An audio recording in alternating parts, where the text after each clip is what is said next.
Derek Chauvin, whatever his name, Derek Chauvin. I'm sorry, not whatever his name is. Derek Chauvin is the police officer that killed George Floyd by kneeling on his neck for a solid 8 minutes when he was begging him to get up, and he wouldn't. And I watched a lot of the trial. I'm not from America, so this isn't a biased perspective. I'm not on the hard right or the hard left. I'm in a different continent, okay? This is not coming from a biased perspective. It's fucking insane, okay, that it took this long for a charge to be given. It is. And it seems like it's the first charge that's been given for a cop killing a civilian in a long time, because I haven't seen or heard any other situations like this on the news that was international. This is one that kind of upped the levels of police actually having to be found, accountable for their actions. Now police are like, oh shit, if I do something wrong, I'm going to suffer the consequences. I'm just not going to get off like I used to all the time. Before people had fucking phones, I got away with shit all the time. And now was like the time where all the police said, he's not with me. This guy is not with me. We are not with this guy. Throw that guy under the bus. That was caught on video. We can't save you, bro. I'm sorry. You're gone. And I read up on this, okay? He was 3 charges against him that he was charged with. Second degree, let me just check it again. 3 charges: second degree unintentional murder, third degree murder, and second degree manslaughter. And the longest charge of those 3 is 40 years, and it's 20, and it's 10. Now, if I was him, I would not want to go to jail, okay? If I was a cop that did this, that sparked this much attention, I would not want to go to prison. I would rather kill myself. And this guy better be on suicide watch. I don't even know if he is. But you can't let a guy like this kill himself, because that's the easy way out. That sounds so wrong, but you want him to pay for his sins. You want him to go to prison. And this will all be for nothing if he ends his life, because he isn't, he's not taking the, he's not, what am I trying to say? He's not taking the punishment he was given. He's taking the easy way out, because prison is not the easy way out, especially for a cop who killed a black man in America, especially in the political climate right now. But what I really think about this is this a one-off thing?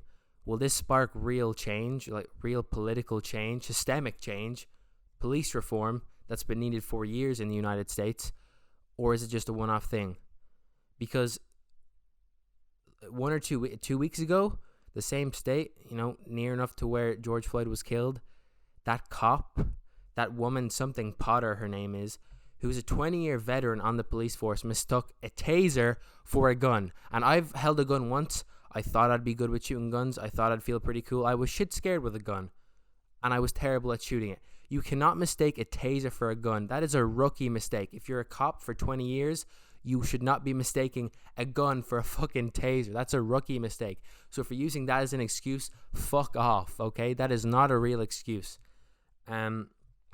I just hope it shows systemic change and police reform, or this could be a one-off thing and things go back to normal. As in, by normal, I mean cops getting off with harassing, causing harm, or even killing people.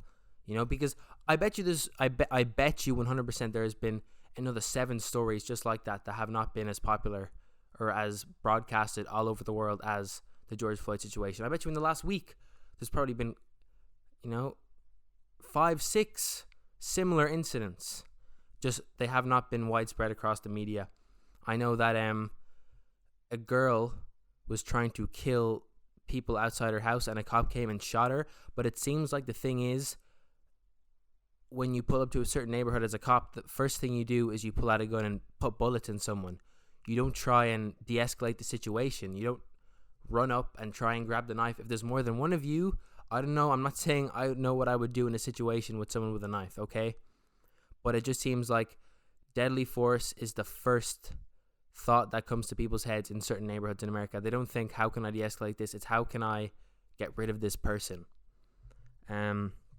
It's a touchy subject, but Derek Chauvin, I hope he does 40 years in prison, because hopefully he's on suicide watch, because if I was him, I'd be trying to kill myself, because that's the easy way out. Because if I'm a cop that killed a black person in America right now in the current climate, I would not want to go to jail, because Derek Chauvin, he's going to become someone's bitch, okay? He is going to become someone's bitch in prison. He's either going to be killed in prison or spend the rest of his life being a bum buddy, someone's fucking bitch. Okay, that's that's all. I'm gonna leave it at that. It's a tragic story. America needs real systemic change, police reform. I'm pretty sure it takes longer to become a barber than a police officer. You know, it. They don't get any top-up training. You should not just be taught how to use a gun once, how to de-escalate a situation once. There should be constant updates and training. I worked in the baggage hall for almost 2 years. We updated our training 2 or 3 times. It's probably more than a cop in America has done in the past 3 years. So it's a touchy subject. America needs real political change, police reform, something. It needs something. And I don't have the answer. I'm not from there. But from the outside looking in, it's not looking good. It's supposed to be the home of the brave and the land of the free, all equal, where dreams come true. And I think if you believe that, it's a bunch of bullshit. You've been brainwashed by patriotism. I love going to here. I've always said this. I love going to the United States on holidays. I wouldn't like to live there unless I was earning $1 million or above. Everything's so fucking expensive. People can't afford to live. How many people actually buy a house? How many people rent their entire lives? How many people can afford to shop in Whole Foods where it's probably $10 for a packet of fucking grapes? You got to take out 4 mortgages on a house to pay for college. The price of 4 mortgages. I don't understand it. Change is never going to happen because there's 2 basic, this is what I'm going to end the topic on. There's 2 basic human rights, okay? Education and healthcare. And in the United States, education and healthcare are a privilege. They're not a right. So that's all I'm going to leave there because, the key, in my opinion, the key to maybe putting a stop, I'd say, putting poverty to a halt would be education. And that's the only way most people are going to get out of poverty. Because if you're not amazing at sports or art, or you're not a fucking genius, most likely you're never going to leave the situation you're in. And that's what a snowball effect. All that impacts what happens in the end. When it comes to police and dealing with police, education, training, where you come from, your background, your skin color. It's one big snowball effect, and it all leads up to each other. It's all in the same snowball. But I'm going to leave it there. Guys, I started on a serious topic, but it needed to be done. Okay, it needed to be done.